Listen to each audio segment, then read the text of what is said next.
Bueno, un cordial saludo para todos. Para mí es un gusto estar aquí y dirigirme a todos los pacientes y todos los padres o cuidadores de pacientes con fibrosis quística. Un agradecimiento muy especial a Marta Herrera porque me invitó a presentarles esta charla que espero que sea del interés de todos ustedes. Marta viene trabajando y haciendo un trabajo maravilloso desde la fundación, entonces para mí es muy importante apoyarla con este tipo de actividades. Entonces, ella me ha pedido que haga, digamos, como unas generalidades de la fibrosis quística y vamos a profundizar un poquito en lo que es el tratamiento de la fibrosis quística, especialmente en el área o en los aspectos respiratorios. El contenido de la charla, para que ustedes tengan un poquito en el radar de lo que vamos a hablar, es qué es la fibrosis quística, por qué se produce, cuáles son las manifestaciones clínicas, cómo se hace el diagnóstico, cuál es la frecuencia de esta enfermedad en el mundo y cómo es en Colombia, cómo se hace el tratamiento respiratorio y, claro, vamos a hablar de las nuevas terapias que son altamente efectivas. Bueno, pero ¿qué es la fibrosis quística? La fibrosis quística realmente es una enfermedad hereditaria y afecta pues una proteína del organismo. Para ponerlos un poquito en contexto, aquí tenemos el DNA, que es la herencia que posiblemente de parte y parte del padre y de la madre están heredando al niño. Si hay una alteración en un gen específico, pues se va a alterar esta proteína. En fibrosis quística, esta proteína es la que ustedes ven aquí en pantalla. Esta proteína es simplemente una estructura que está en la célula y que a través de ella pasan el cloro, el sodio, el agua, pero principalmente y el bicarbonato. Entonces, este es un canal, hagan de cuenta que es el que permite el paso de adentro de la célula hacia afuera de unos electrolitos que son muy importantes. Entonces, teniendo en mente esto, para más adelante nos va a ser muy útil. Entonces, quiero decirles que esta proteína, igual que muchas otras proteínas del organismo, se encuentran en muchas partes del organismo, inclusive en el cerebro, pero principalmente en las glándulas exocrinas. Bueno, vamos a hablar entonces de las vías aéreas, un poquito también explicarles que hay unas vías aéreas superiores, que sobre todo es la nariz, los senos paranasales, etcétera, y luego vienen las vías aéreas inferiores a partir de la tráquea, en donde vamos a encontrar como un árbol al revés todos los tubulitos que se van ramificando de esta tráquea y de estos bronquios fuentes primeros, en donde se van volviendo cada vez más pequeños porque allá al final es donde va a haber el intercambio gaseoso. Entonces, estos tubitos es donde realmente se van a afectar para producir los síntomas y las alteraciones a nivel respiratorio. Entonces, ya teniendo en cuenta que tenemos esos tubitos, digamos, si nosotros cortamos la pared de uno de ellos, vamos a encontrar esto. Aquí están las células, aquí está el daño de la proteína que les acabo de mencionar y de mostrar. Y aquí vemos como si estuviera completamente normal, como este líquido en donde están embebidas las cilias está perfectamente correcto y la capa de moco está encima. Pero cuando está dañada esta estructura, ustedes ven entonces que el cloro no puede salir, que el sodio entra demasiado, detrás del sodio y del cloro entra el agua y por esa razón se va a disminuir ese líquido periciliar que ustedes ven aquí en azul y las cilias no van a poder moverse de manera adecuada. Estas son las cilias que tapizan todo el epitelio respiratorio y que son las encargadas de movilizar todo este moco. Este moco se va volviendo cada vez más espeso, difícil, porque las mucinas se alteran, porque hay mayor infección, entonces finalmente pues hay mayor alteración de este moco y con estas alteraciones de las cilias pues se hace cada vez más difícil transportarlo a la superficie. Entonces van a haber una serie de alteraciones pulmonares y gastrointestinales. Dentro de las pulmonares me interesa mucho que ustedes recuerden esta tríada que es muy importante porque de ahí se deriva también el tratamiento. O sea, va a haber una obstrucción por moco, por ese moco que les acabo de mencionar, que es difícil de transportar. Este moco se va a infectar, o sea que el segundo problema principal va a ser la infección, pero además todo esto lleva a una inflamación. ¿Por qué es tan grave esto de la inflamación? Porque ahí llegan a combatir la infección unas células del organismo y allí terminan para tratar de combatir esta infección dañando la pared de los bronquios y produciéndose lo que llamamos las bronquiectasias. Entonces, aquí ven ustedes, estos son los tubitos por dentro y aquí está un bronquio inflamado y con mucha secreción por dentro. Y desde el punto de vista gastrointestinal, yo creo que esta imagen de un bebé, de un lactante, lo dice todo, es un dolor abdominal, es la pancita distendida, con muchos gasecitos y con deposiciones pues que son muy abundantes y de mal olor y que van a ser los síntomas principales desde el punto de vista gastrointestinal.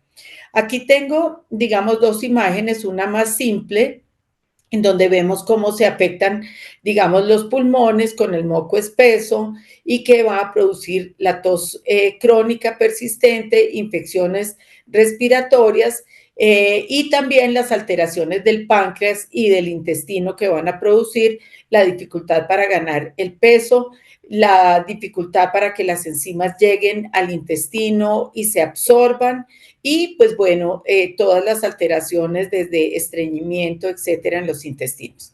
Pero les traje esta otra imagen que también muestra un poquito un espectro más grande porque esta enfermedad es realmente multiorgánica y multisistémica. Entonces aquí están los pólipos nasales y la sinusitis, está la parte respiratoria con las afecciones crónicas, inflamación e infecciones que ya les acabo de mencionar. Está el hígado y sus alteraciones también, con ictericia, alteraciones de colelitiasis también, o cálculos en la vesícula y alteraciones del hígado.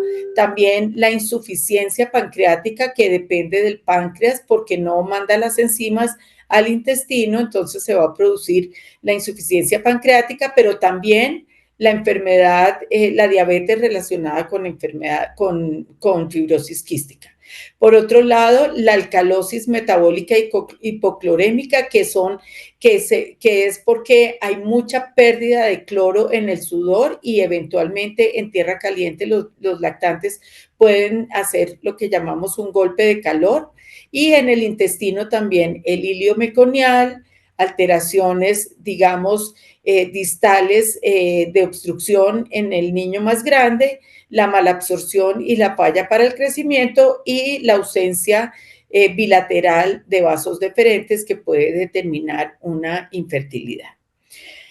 Viendo todas estas manifestaciones, entonces, pues vamos a ver cuáles son los principales síntomas. Entonces, aquí vemos, por ejemplo, que tenemos que estar muy atentos a la detección muy temprano, como es en este lactante, cuando haya cuadros muy recurrentes, tanto de obstrucción bronquial como de neumonía, cuando vemos que al besarlo se le siente en la frente el sudor muy salado, cuando hay pólipos nasales o sinusitis, cuando hay infecciones por unos gérmenes que son muy típicos de esta patología, como es la Pseudomonas aeruginosa, que va a producir las bronquiectasias a nivel de las imágenes, que es este es un TAC de tórax, y los deditos que son en dedo de tambor, entonces, de palillo de tambor. Entonces, estas son típicas, la parte de las manifestaciones sinopulmonares, pero como ya les mencionaba también, es muy importante la parte digestiva, en donde está la esteatorrea, la diarrea, la distensión abdominal, la falla para medrar o para aumentar el peso, las alteraciones por déficit de vitaminas, la constipación y el hilio meconial y el síndrome de obstrucción intestinal distal, la diabetes, esto ya relacionado con el páncreas, tanto la diabetes como la pancreatitis y las alteraciones a nivel hepático, como son la cirrosis, la falla hepática, la hipertensión portal, la ictericia y la colelitiasis. Y otros, como ya les mencioné, la infertilidad, los síndromes perdedores de sal y las arrugas acuagénicas, que muchos de ustedes lo deben haber notado cuando se mete uno a la piscina, que siempre se hace después de mucho tiempo, unas arruguitas. Bueno, los pacientes con fibrosis quística las hacen mucho más rápido y más temprano. ¿Desde cuándo inicia la fibrosis quística? Bueno, desde la concepción prácticamente. Sabemos que en el embarazo se puede detectar un paciente con fibrosis quística cuando hay un intestino ecogénico que puede ser sugestivo de un hilio meconial, pero pues digamos que de recién nacido uno parecería que puede ver un niño completamente asintomático. Sin embargo, ya a los 3 meses ya se puede empezar a detectar las alteraciones. O sea, el niño nace con las alteraciones tanto gastrointestinales como respiratorias. Por eso es tan importante poder detectarlo con la tamización neonatal, que ustedes saben que ya hay una ley desde el 2019, la ley 1980, en donde creo que por fin este año vamos a tratar de que ya se implemente por parte del ministerio y recordar que la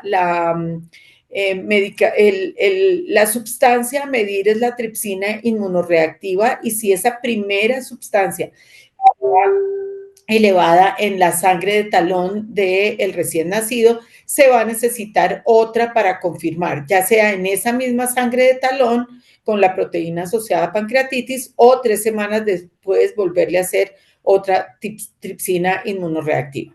En este momento los niños todavía no se les ve que estén enfermos, son asintomáticos, pero ya es claro que en los primeros meses de vida ya empieza a haber un deterioro de la nutrición y de la función pulmonar. Entonces, detectándolo a tiempo, pues vamos a mejorar mucho, disminuir las infecciones, mejorar la función pulmonar, mejorar la parte nutricional. Esto ya se ha evidenciado que mejora la sobrevida y vamos a tener un beneficio muy grande, que es el acceso temprano a la consejería genética. Entonces, ojalá podamos tener la tamización neonatal muy pronto.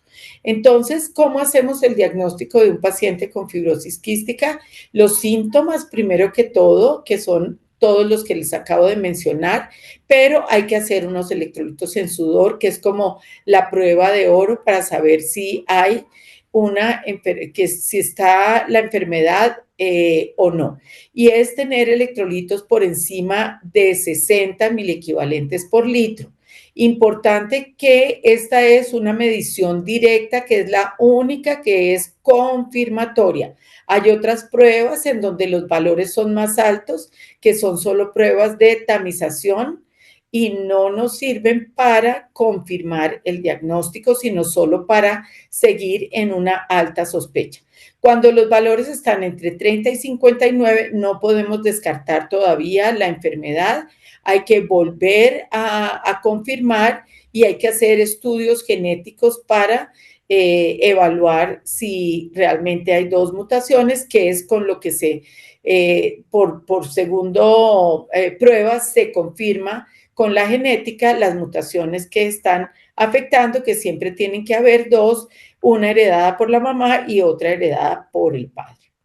¿Cuál es la frecuencia de la fibrosis quística? Pues realmente es mucho más frecuente en Norteamérica, en Canadá, en los países del norte de Europa, pero en nosotros, como en Sudamérica, digamos, están entre 1 y 4.000 a 8.500. Colombia está en 1 en 8.000, que es mucho menos frecuente de estos países con raza caucásica, y es mucho menos frecuente en Asia y en África, donde también nos cuesta un poquito saber realmente cuál es la verdadera incidencia, porque no hay mucha información al respecto.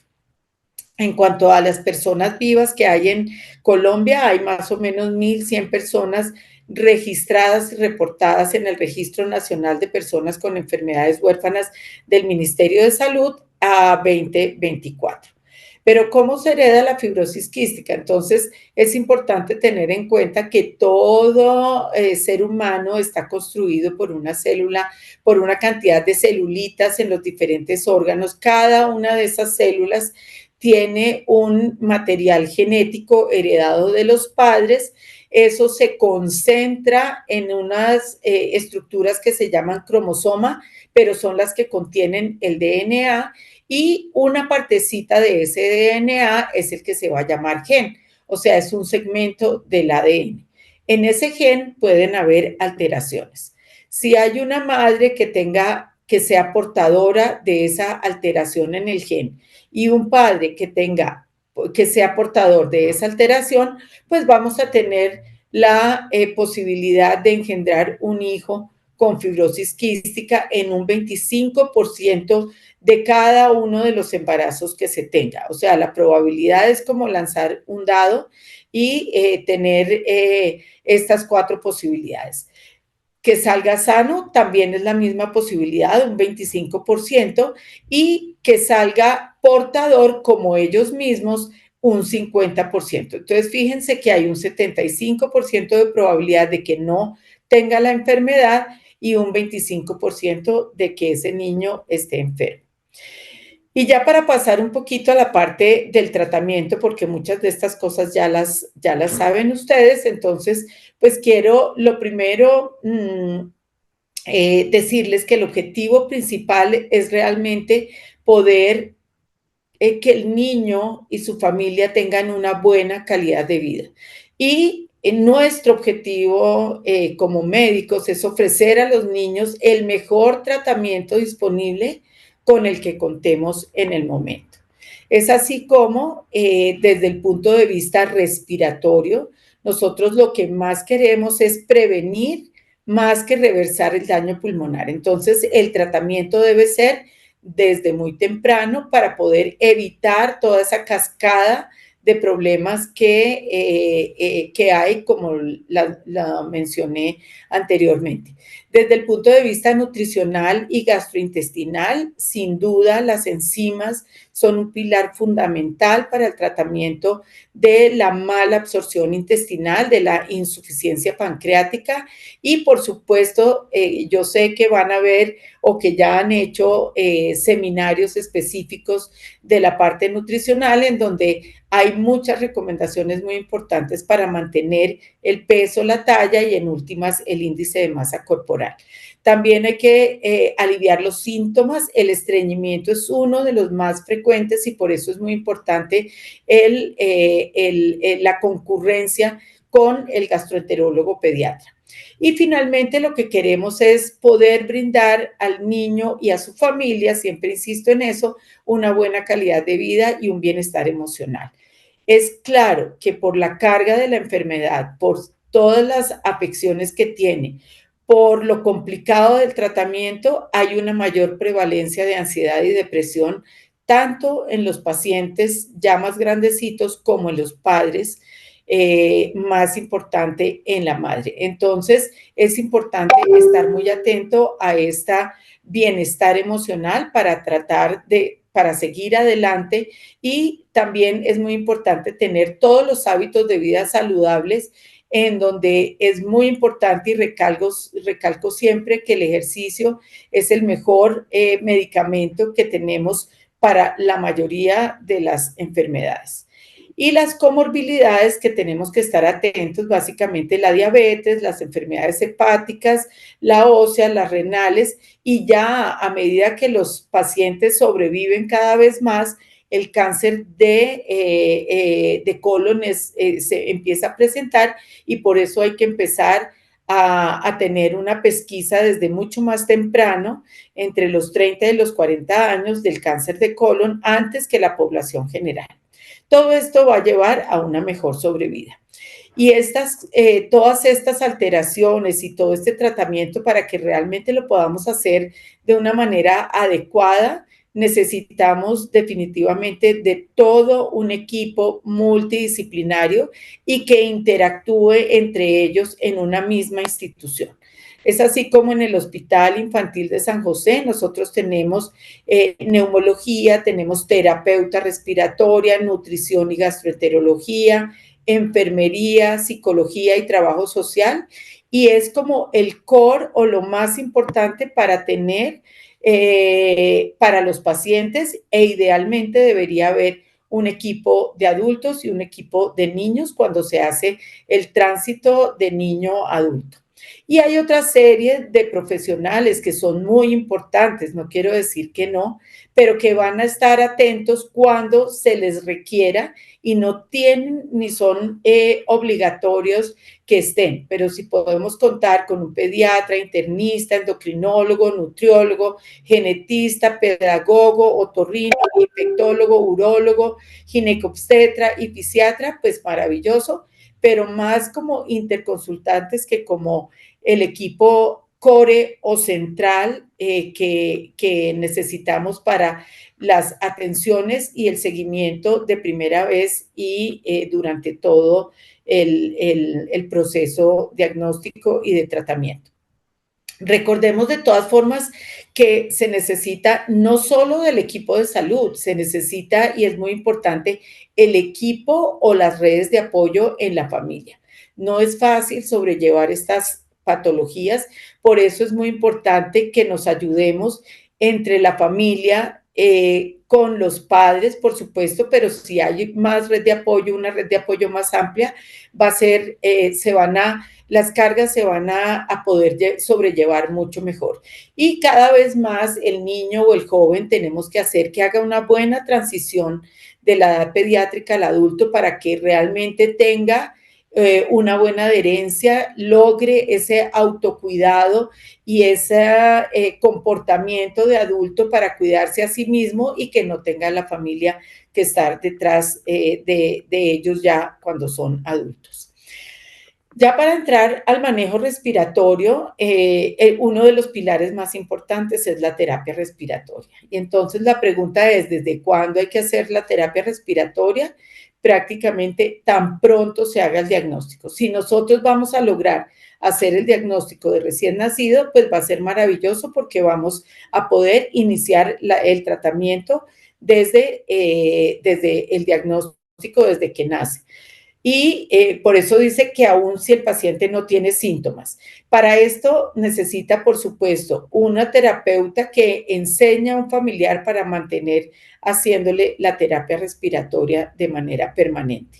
Recordar que en estos niños tan chiquitos puede haber un riesgo de gastroesofágico y por eso debemos evitar levantarle o poner la cabecita debajo y levantarle el cuerpo. Tener presente eso y tener presente que la terapia debe ser todos los días. Bueno, y el primer componente de esa tríada que ustedes veían que teníamos en las primeras diapositivas, la obstrucción de las vías aéreas por moco es lo primero que tenemos que tratar. Por supuesto, el pilar más importante, la terapia respiratoria, que se va a ir modificando de acuerdo a la edad y por eso lo importante de la terapeuta respiratoria vaya siendo un acompañamiento a medida que el niño vaya creciendo. Entonces, podemos hacer BAO ventanas, podemos jugar a las burbujitas, podemos hacer la terapia convencional, podemos soplar con un pitillo con agua, las espantasuegras. Bueno, hay muchos juegos que se pueden hacer desde chiquitos y como les mencionaba, la terapia convencional. Pero a medida que el niño se va volviendo más grande, tenemos que empezar a reforzar la independencia del paciente. Entonces, tenemos que enseñar a hacer los ejercicios respiratorios, específicamente el ciclo activo de la respiración, y empezar a utilizar los dispositivos PEP oscilantes, que hay muchos en el mercado. A veces no se encuentran tan fácil porque, por ejemplo, la Capella, que veníamos usándola mucho, ya la dejaron de traer al país.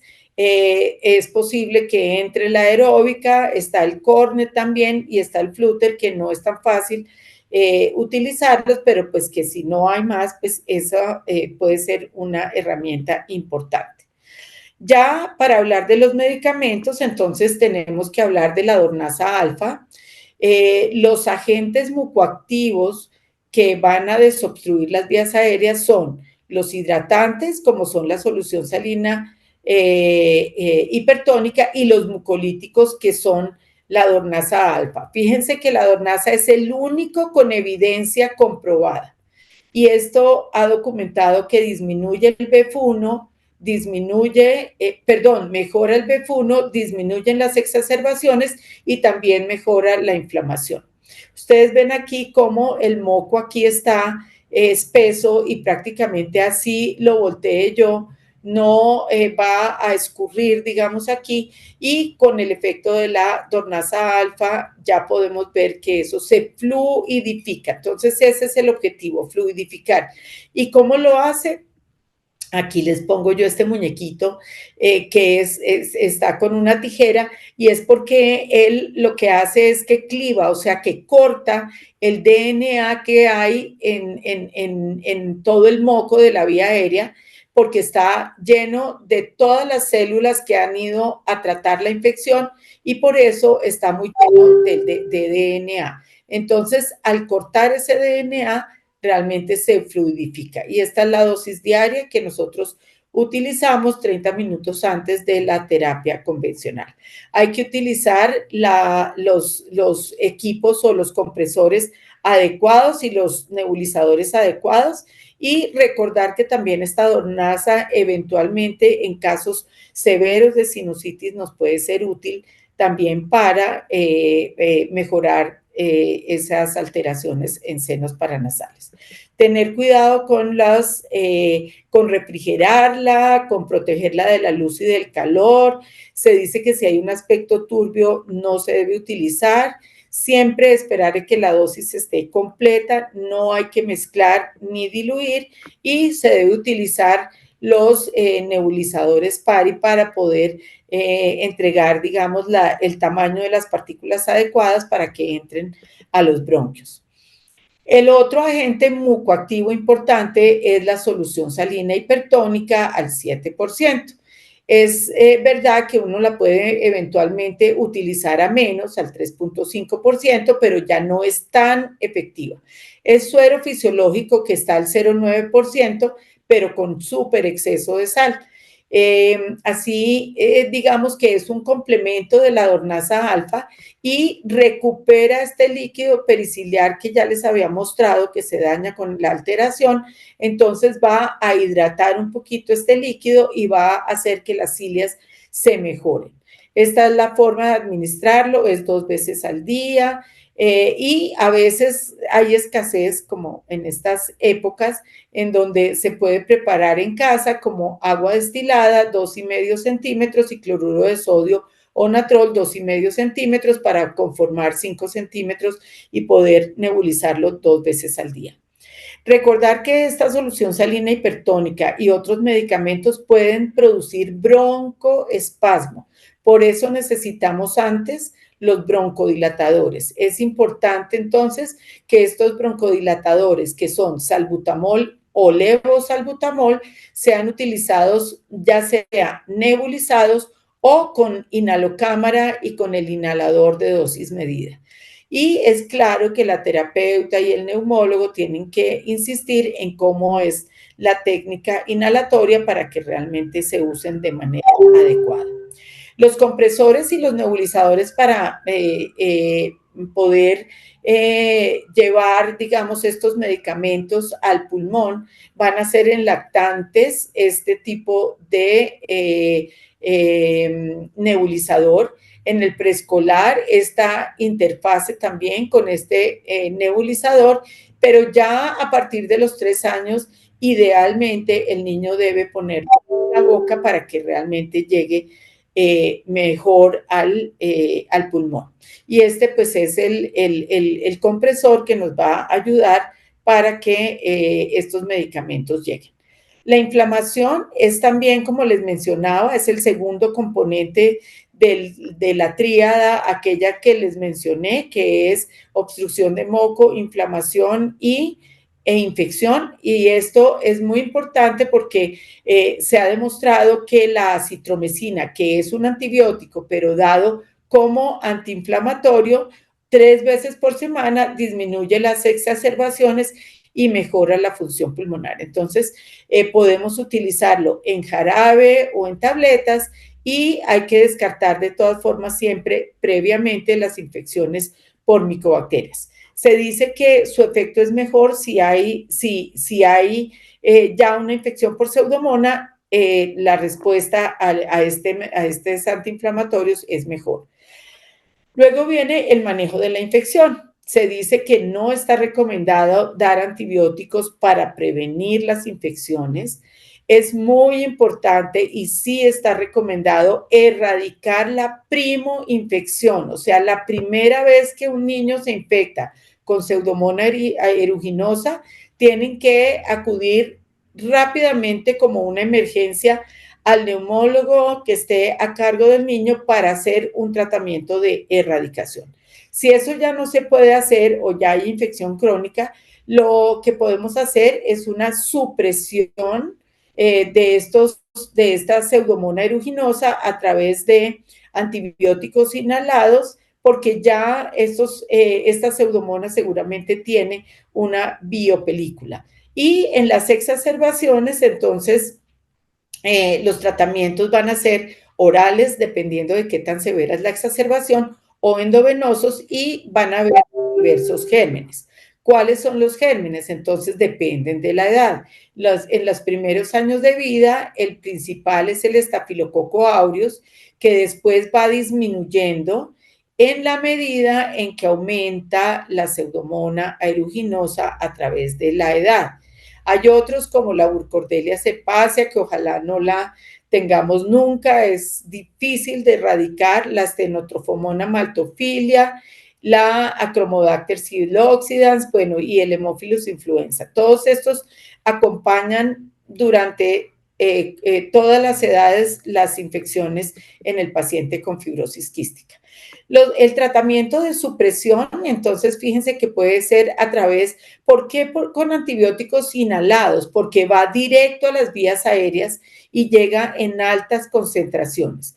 El tipo de antibiótico a utilizar va a depender del médico tratante, de la administración, de qué tan fácil es, de qué tenemos en Colombia. Entonces podemos tener algunos de estos medicamentos. Por ejemplo, no lo tenemos. Astronam lo tenemos por solicitud como vital no disponible, y tenemos sobre todo la tobramicina nebulizada y el colistimetato de sodio.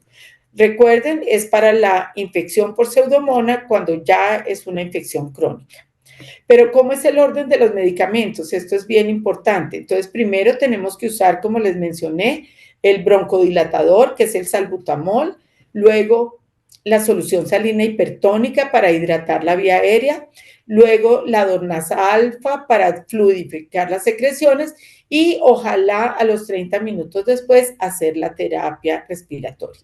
El horario en que se hace la dornaza no importa si es en la mañana o en la tarde. Hay personas que les gusta mucho poder hacer una terapia bien completa con dornaza y todo en la tarde o antes de acostarse porque les funciona más para su horario. Y luego, después de haber hecho una limpieza de la vía aérea, se van a administrar los antibióticos inhalados. Y finalmente, los inhaladores, como los esteroides, si es que están indicados, se podrían administrar después. Entonces, vamos a hablar un poquito de las exacerbaciones pulmonares. Lo mejor es evitarlas. Entonces, ¿cómo las evitamos? Llevando un adecuado tratamiento con todos los medicamentos que les he mencionado hasta ahora. Entonces, hay que hacer un diagnóstico temprano de ellas y tratarlas de manera oportuna. El hecho de poder hacer el diagnóstico temprano también nos ayuda a poder detectar estas afecciones tempranamente y el control también de todas las comorbilidades. La vacunación anual es muy importante con influenza principalmente y contra el COVID, por supuesto, y todas las medidas de control y prevención de la infección son, mejor dicho, las recomendaciones más importantes. Y lo otro es la pesquisa de la infección. Todo paciente que esté en seguimiento adecuado debe tener mínimo cada 3 meses o cada 4 meses un cultivo de esputo para saber qué tipo de gérmenes están detectándose en su aparato respiratorio. Si se detecta por primera vez la Pseudomonas aeruginosa, ahí es que hay que tratar de erradicarla de manera rápida. Entonces, siempre que vamos a un hospital, tener mucho cuidado con todas las medidas de bioseguridad, tapabocas, alcohol glicerinado, lavado de manos, siempre, así no sea pues en el hospital, pero tratar de cubrirse boquita y nariz cuando se tose o se estornuda, porque pues puede haber los vecinos que puedan recibir gérmenes y tratar de hacer un distanciamiento de por lo menos 2 metros, no como el que tienen estos chicos acá, y tratar de evitar el contacto entre los pacientes con fibrosis quística, porque cada uno, así ambas tengan pseudomonas, cada uno se puede transmitir una mayor o menor resistencia de estos gérmenes como la pseudomonas. Y siempre también tratar de mantener muy lavados, muy limpios, tratar de esterilizar todos los equipos de nebulización que se utilicen. Entonces, las exacerbaciones pulmonares va a ser como la agudización de todos los síntomas que basalmente él tiene. ¿Quién mejor que el mismo paciente o la madre no sabe cómo mantiene permanentemente y cuándo o en qué momento se exacerba la tos, la expectoración, se vuelven más espesas las secreciones y eso hace que deban consultar de manera temprana? Si cae la función pulmonar, si hay una radiografía con alteraciones de saturación o pérdida de peso, pues aquí sí póngale más la firma, pero ojalá que con los solos síntomas acudan rápidamente al tratamiento. Esto es realmente algo que ayuda a que la función pulmonar realmente se recupere más rápido y casi que en su totalidad de la función pulmonar que tenía basalmente. Entonces, tratamiento temprano y agresivo con antibióticos orales, si lo define el médico, o endovenosos. Esta parte quiero resaltarla porque es muy importante, los cultivos de esputo. Cuando hay una expectoración abundante, pues no tengo duda en que el paciente va a poder hacer una toma de muestra excelente. Pero con el advenimiento de los moduladores y algunos niños chiquitos que no tosen, tenemos que hacerles el hisopado faríngeo o de tos. Se puede hacer a través de la boca, así como lo están haciendo bajándole la lengua con el bajalenguas y con un hisopo, o a través, como nos hacían, a todos nos hicieron pruebas de COVID, a través de la nariz hasta tocar la garganta. Así, si el paciente en ese momento tose, es lo que se llama el hisopado de tos, y si no, solo el hisopado faríngeo, que es raspar un poquito la faringe en la parte de atrás para ver qué gérmenes hay ahí. El aspirado nasofaríngeo es un poco más engorroso, hay que meter una sondita, hay que ponerle líquido y hay que tomar después líquido. Entonces, pues digamos que eso no lo utilizamos y también la muestra por broncoscopia es muy raro, tenemos que estar muy perdidos en la infección que tiene nuestro paciente para decidir tomar estas muestras. Por eso, muy importante que ustedes como pacientes y como familias entiendan que la calidad de estas muestras son clave para detectar realmente las infecciones en el paciente. Otras cosas muy importantes, ya les había mencionado las enzimas, la parte nutricional, el ejercicio que para mí es clave, siempre la hidratación adecuada, sobre todo en climas calientes y administrar, si es chiquito, administrar sal o el reemplazo del cloro, digamos, las vacunas y, bueno, todos los cuidados que hay que tener en el colegio. Y como les mencionaba, hasta ahora todo lo que les he mencionado, los hidratantes, los mucolíticos, los antibióticos y la citromicina, son la consecuencia de esa alteración de la proteína que va en cascada produciendo una cantidad de problemas hasta producir las bronquiectasias. Pero ya hay un medicamento que puede alterar o mejorar, más bien modular, podemos decir eso, el CFTR, que es la proteína que está alterada en la fibrosis quística, que ustedes ya la vieron en una de las primeras diapositivas. ¿Qué moduladores hay? Hay en total 6 moduladores aprobados por la FDA. De los potenciadores están el ivacaftor y el deutivacaftor, y dentro de los correctores están estos que son lumacaftor, tezacaftor, el hexacaftor y más recientemente el vanzacaftor.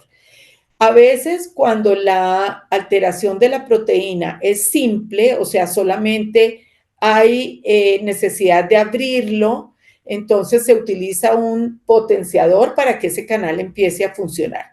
Pero como en la delta F508, que es la mutación más frecuente, está más alterada porque no hay un plegamiento adecuado de esta proteína y por ende no llega hasta allá, vamos a necesitar de 1 y hasta 2 correctores para poder arreglar esa proteína y llegar hasta la superficie, y allí usaríamos el potenciador. Por eso hay combinaciones de ellos entre todos para mejorar su efectividad. Realmente los moduladores ya llevan 15 años de investigación. El primero que salió al mercado fue el ivacaftor, que tuvo la aprobación en el 2012, que ya está aprobado desde el mes de edad y que realmente le sirvió muchísimo, pero solamente a un 4% de los pacientes con fibrosis quística que tenían las mutaciones de clase 3, que ahorita lo vamos a ver. Después vienen las combinaciones para poder mejorar las otras clases de mutaciones. Estas combinaciones realmente nunca pudimos disponer en el país porque su efectividad no fue tan buena como esta primera, el ivacaftor para la clase 3.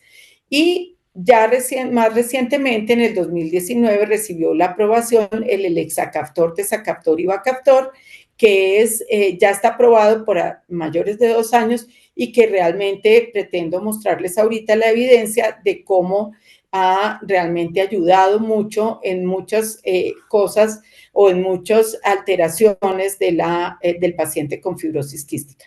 En diciembre del año pasado se aprobó otra combinación, otra triple combinación que es bastante parecida a la que teníamos anteriormente, con la ventaja de que es una sola vez al día, una pastilla tomada y que, digamos, tiene algunas mutaciones extras diferentes a las que tenía esta otra triple combinación.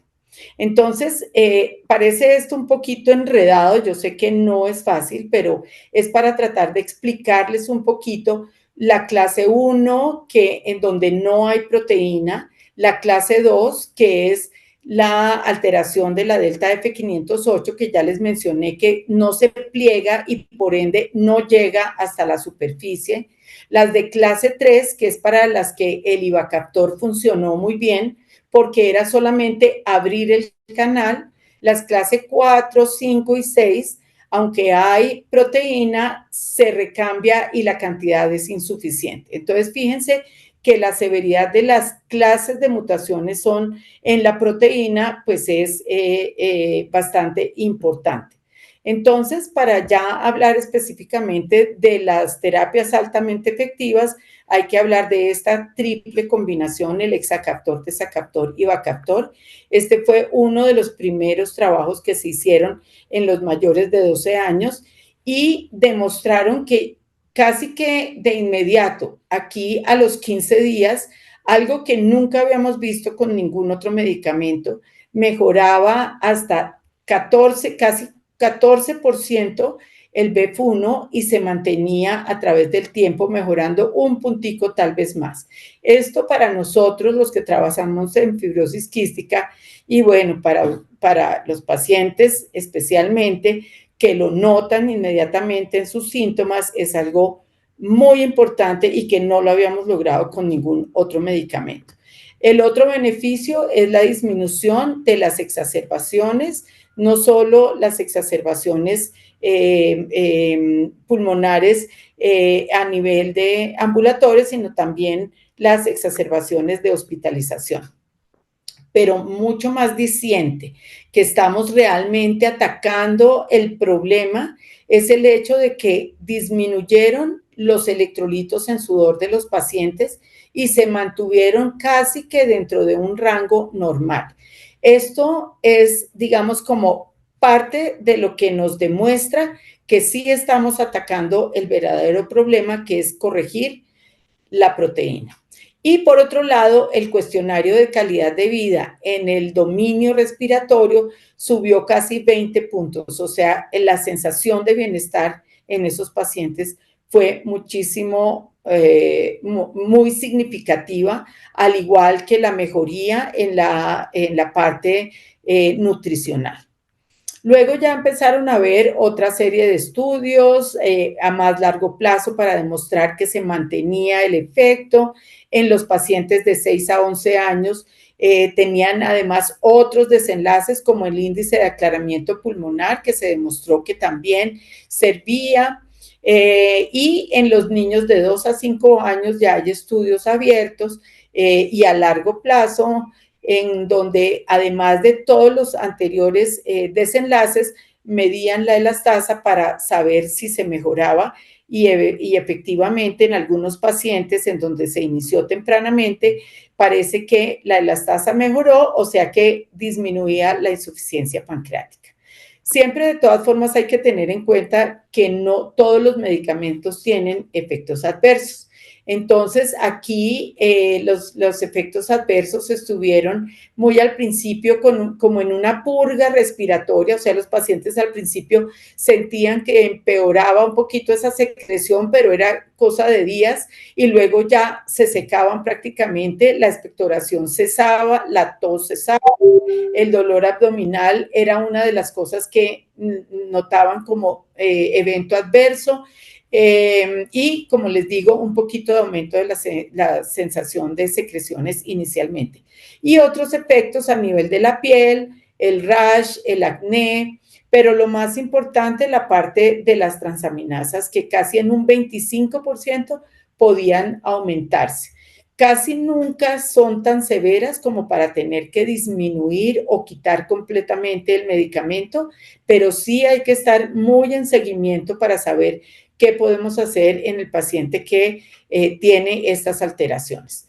Otros efectos no muy agradables fueron los efectos neuropsiquiátricos, o sea, cambios en el estado de ánimo, ansiedad, depresión, alteraciones de sueño. Entonces, realmente hay que estar muy atento a estos cambios y el psicólogo tiene que estar muy pendiente de si hay estas nuevas síntomas en donde se vea que haya mayor ansiedad o depresión. Y otros como la pancreatitis aguda, la hipertensión endocraniana. Nosotros tuvimos un caso en donde nos tocó suspender el medicamento, pero luego exitosamente lo volvimos a iniciar, y la hipervitaminosis A.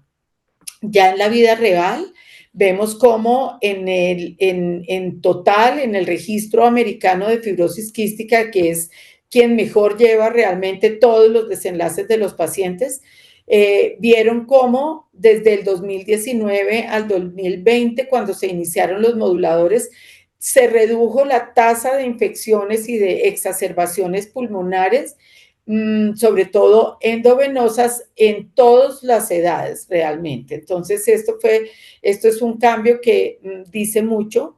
Este es ya en el registro del 2024, cómo los adultos disminuyeron las exacerbaciones de 40% a 15%, y en los niños de 21 a 9%. Es muy diciente. En los estudios posaprobación también que hemos podido darnos cuenta. Primero, que también los síntomas de las vías aéreas superiores, o sea, los síntomas de sinusitis, se han mejorado con los moduladores. Los cambios que había en el TAC de tórax también han mejorado, no todos, pero sí se ve una diferencia al respecto. Los pacientes que tienen diabetes han mejorado sus condiciones de glicemia y han necesitado menos insulina. El colesterol se ha visto que se aumenta un poquito, por eso hay que estar muy atento a él por el riesgo cardiovascular. La vitamina D y la vitamina A han aumentado, excepto y la vitamina D no ha aumentado tanto. En la parte gastrointestinal, también estos moduladores o la triple combinación ha tenido efectos, como como les mencionaba, mejorar un poquito la insuficiencia pancreática, sobre todo cuando se inicia muy tempranamente el modulador. En los pacientes que tienen suficiencia pancreática, pueden presentar una pancreatitis y mejorar con los moduladores. Sin embargo, también, como vimos anteriormente, en esos pacientes que son insuficientes pancreáticos, al mejorarse, pueden desarrollar pancreatitis. Es un poquito paradójico, pero así es. Los síntomas gastrointestinales mejoran, dados por unos scores que se han hecho para poder documentar estas mejorías. La microbiota, o sea, todas estas bacterias que hay en el intestino que cambian tanto con la fibrosis quística y con los antibióticos, etcétera, se han dado cuenta que la microbiota se mejora, o sea, hay mayor diversidad de bacterias buenas y eso hace que mejoren los síntomas. Y desde el punto de vista nutricional, pues no solo mejora el índice el IMC, el índice de masa corporal, pero a veces nos pasamos para el otro lado y nos pasamos a la parte de obesidad. Entonces, por eso hay que tener muy en cuenta el seguimiento. Aquí vemos, por ejemplo, en la edad pediátrica, cómo sí disminuyó los niños que tenían bajo peso, pero los que tenían obesidad y sobrepeso aumentaron de 7 a 13% y de 3 a 8%. Y los de adultos también, el sobrepeso del 14 pasó al 29% y del 4 pasó al 14%. Entonces, muy atento a este tema del sobrepeso y de la obesidad. No, hay que seguir con nutrición. Ya las nutricionistas tienen que estar alertas a cambiar, digamos, un poquito los hábitos y las recomendaciones que hacíamos anteriormente y tener más en cuenta la composición corporal que solamente el peso. En cuanto a los embarazos, también yo creo que para ustedes ya lo han oído, realmente se duplicó y a veces hasta triplicarse los embarazos en los últimos meses, en los últimos años, perdón, de las mujeres con fibrosis quística, que por un lado se cree que han mejorado la fertilidad, pero por otro lado es posible que las pacientes se sientan en mejor condición de salud para ser madres. Entonces, eso es una cosa muy bonita, que si quieren ser madres, realmente esto ha podido traer, digamos, como esa posibilidad. Pero hay que tener en cuenta varias cosas. Primero, que si no se quiere tener un hijo, hay que hacer una efectiva consejería genética y contracepción. Las madres que han seguido con los moduladores durante toda la gestación, es importante tener en cuenta que pasa la placenta y llega a la leche materna también, o sea que el recién nacido hijo de esa madre con fibrosis quística debe estar en seguimiento con el oftalmólogo y con el, digamos, también evaluando la parte hepática. Importante tener en cuenta que los hijos de estas madres que tienen fibrosis quística pueden salir negativos a la prueba de tamización neonatal, siendo que puede tener la enfermedad, así es de que es importante tener en cuenta eso, y que hay algunos casos, se han descrito, que utilizando en madres que tienen o que están engendrando un hijo con fibrosis quística, la administración en la madre puede haber hecho que se resuelva el hilio meconial. Pero realmente lo que más nos impacta es cómo ha mejorado la sobrevida, o sea, la mortalidad ha disminuido de una manera importante, disminuyendo en Estados Unidos y en Europa de manera clara y confirmada. Esto hace que en los Estados Unidos ya casi la edad de los pacientes llegue a los 65 años y los trasplantes pulmonares han disminuido de una manera exponencial también, de 249 en el 2019 a solo 61 en el 2024. ¿Quiénes son elegibles para estos medicamentos? Realmente va a depender de la genética. La genética es quien le dice al médico si realmente existe la posibilidad de que sean elegibles para esta triple combinación. Inicialmente, la FDA aprobó 177 variantes o mutaciones. Luego se fue ampliando por un estudio francés que se hizo en donde demostró que había mejoría en muchos de variantes que no estaban ya aprobadas, entonces se amplió un poquito ese espectro. También la FDA permitió el uso de datos in vitro para expandir las indicaciones de estos medicamentos, entonces se amplió todavía más y ya ahorita hay 507 variantes con datos tanto clínicos como in vitro que pueden ser elegibles para estos moduladores. Desafortunadamente, los que no están elegibles por ahora son aquellas mutaciones que están en clase 1, porque son unas mutaciones en donde hay un codón de parada y la proteína se trunca y prácticamente desaparece. Pero de todas formas, la Fundación de Fibrosis Quística, pues, tiene el lema de no dejar a nadie atrás y está trabajando mucho sobre otros medicamentos que pueden servir para esta clase 1. Esperamos tenerlos muy pronto porque, pues, la verdad quisiéramos que todos se beneficien de estos nuevos medicamentos. Nosotros en el Hospital Infantil de San José pudimos tener y recopilar la experiencia que tuvimos con nuestros pacientes. Ya tenemos más o menos 45 pacientes en tratamiento y pues realmente los que les mencionaba es que la tos definitivamente disminuyó en los primeros 8 días prácticamente y la expectoración también disminuyó de una manera considerable. La función pulmonar mejoró mucho más en los menores de 18 años que en los mayores de 18 años, lo que confirma la importancia de utilizarlos de manera temprana. La parte nutricional también mejoró tanto el peso como la talla, como el índice de masa corporal de manera significativa. Y las exacerbaciones pulmonares también logramos que las leves disminuyeran de 26 a 11, es la administración de antibióticos, tanto 6 meses antes del modulador como 6 meses después, y los cultivos de esputo positivos disminuyeron de 88% al 50%, si bien es claro que las muestras eran más difíciles de tomar ya cuando estaba con los moduladores. De que realmente estamos mejorando la proteína, que es la real alteración.